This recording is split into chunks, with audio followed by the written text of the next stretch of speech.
आज का हमारा टॉपिक है स्पीसीएशन। आइए स्पीसीएशन को स्टेप बाय स्टेप पढ़ने की कोशिश करते हैं।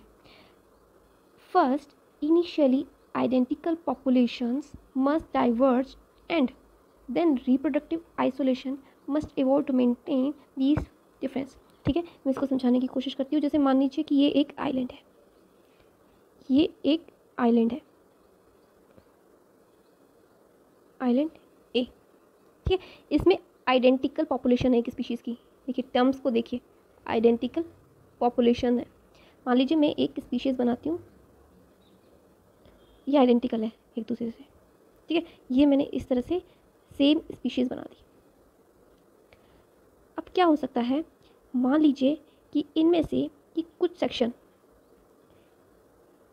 सेक्शन अपने मेन पॉपुलेशन से डाइवर्ज हो रहा है। देखिए टर्म्स देखिए, मैं क्लियर करती जा रही हूँ। डाइवर्ज मतलब कि ये कुछ पॉपुलेशन का हिस्सा अपनी मेन पॉपुलेशन से डाइवर्ज हो गया है। अब इन स्पीशीज़ के यहाँ से डाइवर्ज होने के बहुत सारे रीज़न हो सकते हैं। जैसे मान लीजिए किसी भी तरीके का फिज़िकल बैरियर आ गया होगा, उस वजह से ये अलग हुई होगी। फिज़िकल बैरियर यानी कोई रिवर आ गई हो, कोई घाटी बन गई हो, कुछ अर्थक्वेक आ गया हो, ठीक है, बीच में माउंटेन की वजह से सेपरेट हो गई हो, ठीक है, कोई भी वजह हो सकती है। दूसरा, ये अपनी इच्छा से ही माइग्रेट हो गई हो, ये कुछ पॉपुलेशन अपनी इच्छा से ही चली गई हो कहीं, या फिर कुछ म्यूटेशन आ गया हो। ठीक है, कुछ भी वजह हो सकती है। ठीक है, कि भाई यहाँ पे इस रीजन में पॉल्यूशन ज़्यादा हुआ होगा, तो कुछ स्पीशीज ने सोचा कि चलो यहाँ से चलते हैं, तो डाइवर्ज हो गई। तो अब डाइवर्ज होके ये स्पीशीज कहाँ जाएगी, किसी और आइलैंड पे। ठीक है, आइलैंड भी, ये मेनलैंड नहीं है। ठीक है, यहाँ पे ये स्पीशीज आ जाती हैं। ठीक है, अब क्या होगा, जो मेनलैंड पे इन्हें रिसोर्सेज मिलते थे, जो मेनलैंड पर इन रिसोर्सों पे फीड करते थे, क्या वो इस वाले आइलैंड पे मिलेंगे? कितने चांसेस है? ज़रूरी नहीं, बिल्कुल भी नहीं कि जो रिसोर्सेज वो इस आइलैंड पे कंज्यूम करते थे वो यहाँ पे मिले। मतलब रिसोर्स देख के चलना पड़ेगा इनको। ठीक है, नेक्स्ट, इस आइलैंड पे जो ये एनवायरनमेंट फेस करते थे, क्या ज़रूर है कि इस आइलैंड पे सेम टू सेम हूबहू वो का वो ही एनवायरनमेंट मिले? मतलब दूसरा फीचर कौन सा इन्फ्लुएंस कर रहा है? एनवायरनमेंट। ठीक है, इस जगह पे जिस तरह से ये मेटिंग करते थे या फिर इनके जो मेटिंग पार्टनर होते थे, ठीक है, ज़रूरी है क्या कि जब डाइवर्ज हुए हैं तो उनके पास उतनी ही वैरायटी में मेटिंग पार्टनर हो? ज़रूरी बिल्कुल भी नहीं है। मतलब हर तरीके से इनकी फूड प्रेफरेंस पर इन्फ्लुएंस आएगा ही आएगा, चाहे वो एनवायरनमेंट के केस में आए, चाहे वो रिसोर्सेज के केस में आए, चाहे वो मेटिंग पार्टनर के केस में आए, चाहे से वो टेरिटरी के केस में आए। ठीक है, इन इन्फ्लुएंस की वजह से ही ये अपने में कुछ जेनेटिक चेंजेस करना स्टार्ट कर देंगे। अब ये खुद करें या नहीं करें, इनकी बॉडी अपने आप ही जेनेटिक लेवल पे चेंज होने लगेगी, क्योंकि इनको एनवायरनमेंट अलग मिल रहा है, रिसोर्स अलग मिल रहा है, मेटिंग पार्टनर अलग मिल रहा है, इनको रहन सहन खाना पीना सब अलग हो रहा है इनका। तो डेफिनेटली इनमें जेनेटिकल चेंज आएगा। फिर जेनेटिकल चेंज क्या लीड करेगा? इनकी मॉर्फोलॉजी को बिल्कुल करेगा। तो क्या लगता है, जैसी ये स्पीशीज़ अभी थी, after long time, some time भी नहीं, बहुत टाइम बाद, इन सब इन्फ्लुएंस की वजह से क्या इन स्पीशीज़ में चेंज आएगा कि नहीं आएगा? बिल्कुल आएगा। इन सब की वजह से, इन सब के इफ़ेक्ट की वजह से स्पीशीज़ में चेंज आएगा।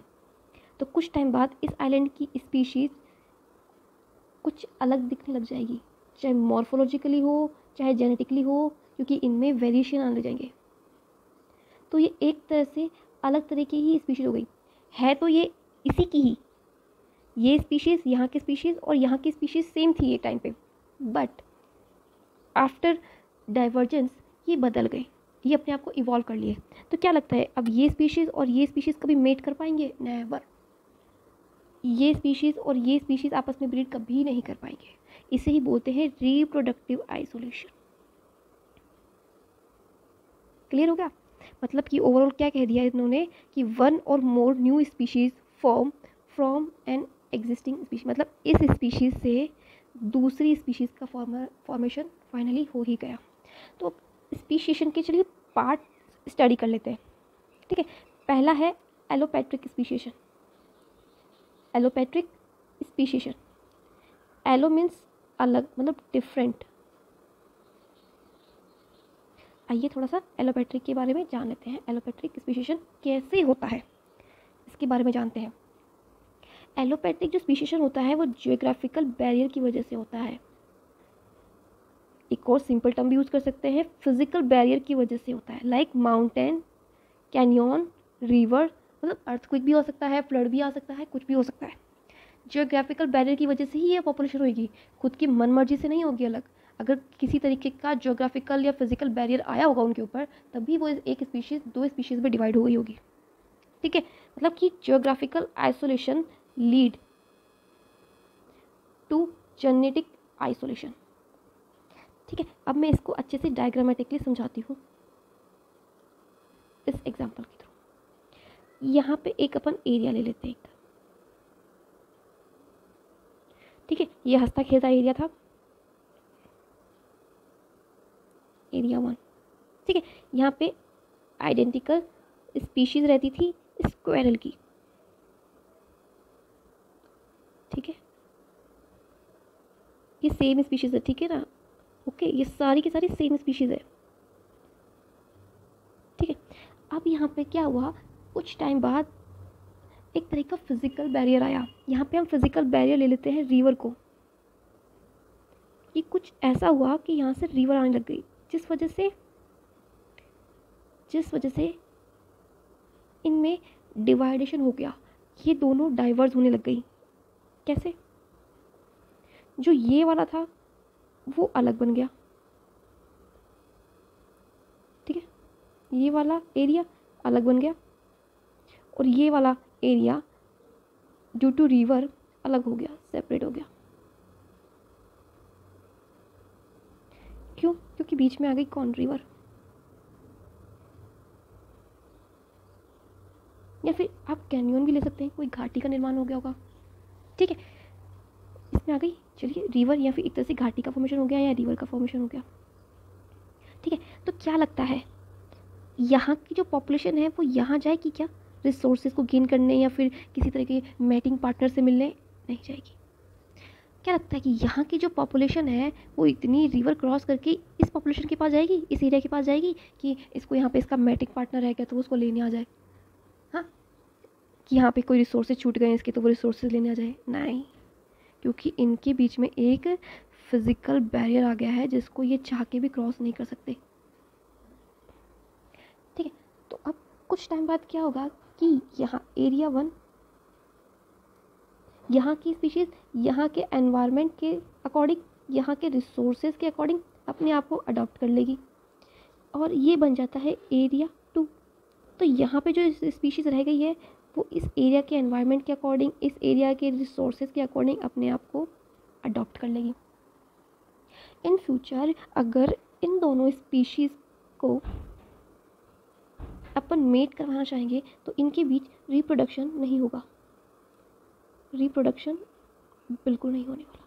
क्यों? क्योंकि ये अपने आप को डिफरेंट माहौल के अकॉर्डिंग अडेप्ट कर चुकी है और ये अपने आप को डिफरेंट माहौल के अकॉर्डिंग अडेप्ट कर चुकी है, जिसका पूरा का पूरा असर इनके जेनेटिक लेवल पे आएगा, रिप्रोडक्टिव लेवल पे आएगा। इनकी सब प्रेफरेंस चेंज हो चुकी है, इनका एनवायरनमेंट चेंज हो चुका है, टेम्परेचर, पीएच, सॉलिनिटी, ह्यूमिडिटी सब चेंज हो गया है, जस्ट बिकॉज एक फिजिकल बैरियर आ गया था। इसके लिए एग्जाम्पल भी दिया गया है, Harris antelope squirrel, white tailed antelope squirrel. ये जो स्क्विरल है वो एक ही स्पीशीज थी, इनके एंसेस्टर जो थे वो एक ही थे, but due to physical barrier, यहाँ पे फिजिकल बैरियर है Grand Canyon, due to physical barrier ये दोनों अलग अलग हो गई। समझ गए? तो ये था हमारा एलोपैट्रिक स्पीशीशन। अब नेक्स्ट हमारा है पेरीपैट्रिक स्पीशीशन। पेरीपैट्रिक स्पीशीशन, ये जो स्पीशीशन है एलोपैट्रिक स्पीशीशन के के हिसाब से नहीं चलता। फिजिकल बैरियर का रोल सिर्फ प्ले होता है एलोपैट्रिक स्पीशीशन में। चलिए अब पढ़ते हैं पेरीपैट्रिक। ये स्पीशीशन कैसे हो रहा है? इसमें क्या लिखा है कि small groups of individual migrate from the largest group and form a new species. अच्छा, इसमें क्या बताया है कि एक लार्जर ग्रुप है पॉपुलेशन का, ठीक है, इसमें बहुत सारी पॉपुलेशन है। इसमें से क्या है कि एक स्मॉल ग्रुप होता है, वो यहाँ से मूव कर जाता है, माइग्रेट कर जाता है। ये फिजिकल बैरियर के थ्रू माइग्रेट नहीं कर रहा है, ये अपने अकॉर्डिंग, अपनी मर्जी के अकॉर्डिंग ही माइग्रेट कर रहा है। तो डेफिनेटली अब ये माइग्रेट करके किसी और लैंड पे जाएंगे। अब ये जिस लैंड पे जा रहे हैं, क्या ज़रूरी है कि वहाँ का एनवायरनमेंट जो इनके मेन लैंड के एनवायरनमेंट से मैच करे?